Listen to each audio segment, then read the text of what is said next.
Scott, how do you go about getting Saturday out your system? Is it just having to look to tomorrow and bouncing back as quick as possible? Well, yeah, I think we're obviously results are not great at the moment, but the good news is we've got 22 games to play, and so plenty of points to play for, and we're still relatively in a good position in terms of the table. We know that if we put a good run together, we'll be kind of in and around it again, and we've got to do that quickly. So it's good news that we've got a game Tuesday. We want to put it right straight away. So yeah, another game to look forward to.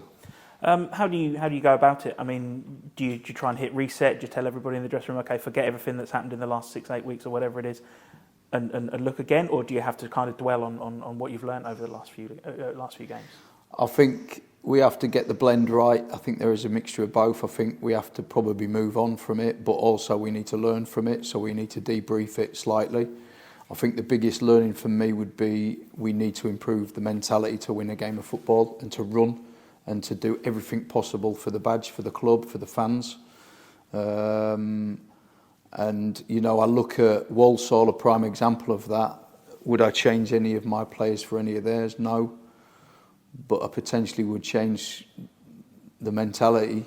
I think that they've got a mentally really strong group at Walsall who run and work really hard for one another, and I think that that's an area that I think that we need to improve on, which is my job to do that. I've got to try and make sure that I build a culture here at this football club where everybody works hard, and everybody works hard for each other, for the club, for the fans, for everybody. And at the moment we're kind of in that transitional period where you know, where we just need to improve that, and like I say, it's my job to do so. I think we saw it in certain games, didn't we? Particularly when you were winning, that tenacity, that chasing, that running. And does it feel like confidence has been zapped out of them a little bit as a result of the run, maybe? No, I think it's about being consistent with your work. I don't think there's a confidence issue. I think it's just being consistent with your work. And if you're going to work hard every game. Don't work hard one week and then next week can't be bothered, because that ain't no good for us, you know. And that's what we've got to get to, the point where we're at it every minute of every game, and that's why. And Walsall are a prime example of that, in my opinion. Are they better than us as footballers? No, not in my opinion. They're not. But I tell you what they do. They work really, really hard for one another. It just goes to show, if you have that work ethic, what you can achieve in football. And that's where we've got to get to. Yes, we want to play different to Walsall. We do. We want to have the ball. We want to have possession. But I want to see more of a workman-like attitude to win a game of football. What did you make of the two new boys in the team on Saturday, Crowley and Williams? Yeah, I thought they were about our best two players, if the truth be known.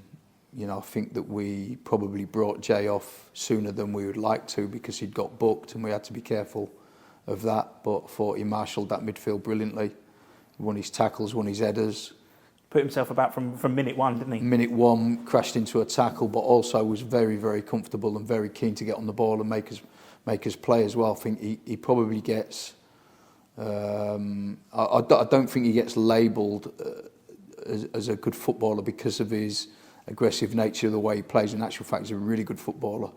You could see that he kind of made a lot of really good passes in the game. And then obviously Dan Crowley held possession really well and tried to make things happen.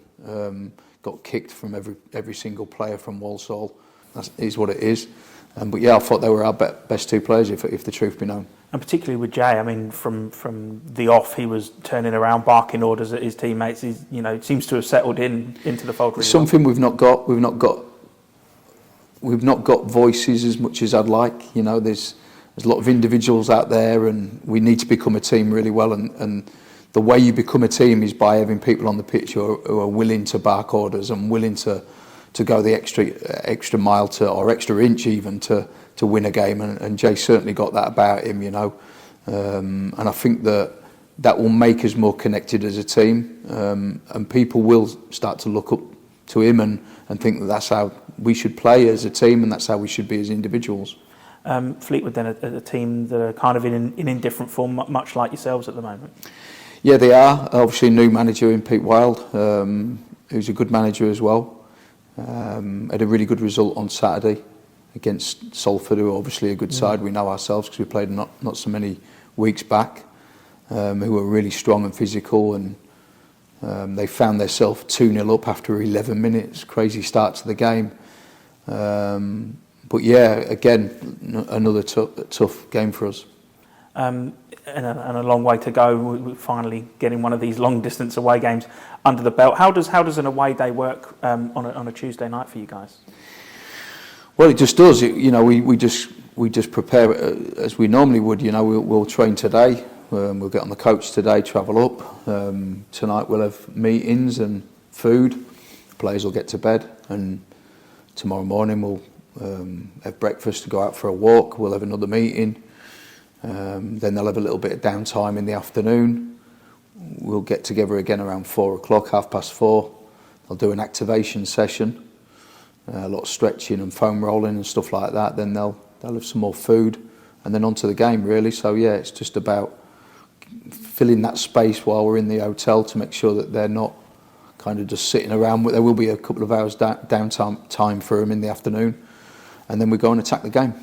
And of course, the fans on Saturday, there's 700 plus of them. Probably not going to be quite as many on Tuesday. I've got to be honest with you, the fans were brilliant Saturday, and when I went over at the end of the game, I felt really disappointed that we'd not given more. Certainly in the second half, I thought first half we were in the game, and we were as good as we matched them. We matched the team that were top of the table, in my opinion, in that first half. And second half, we didn't turn up. So I went over to the fans to show my appreciation of them. And I thought we might get a bit stick here, but they were brilliant. I've got to be honest with you, they were fantastic, and that's what football support should be. And applaud the team, through thick and thin. And we're not always going to get it right, and we certainly didn't in the second half on Saturday. But to be fair to the fans, they were brilliant at the end, and they applauded the players. And I think they could see that the players, even though we weren't great in that second half, but I think they stuck to it. And obviously we scored kind of late on with Kane's goal, and we stuck to it, and against a very good team who are playing with confidence and are really strong and have a real belief at the moment. And it's difficult to play against them teams, and I think it was clear to see. But yeah, the fans were great. Any injury concerns? Not from the squad, no, not from the squad. So the squad remains the same, pretty much. So yeah, we're okay. And I imagine, given that it's been a busy few days in terms of on the pitch stuff, any movement with regards to the transfer window for you guys at the minute? Nothing that I can report at the moment. Cheers, Scott. Thank you.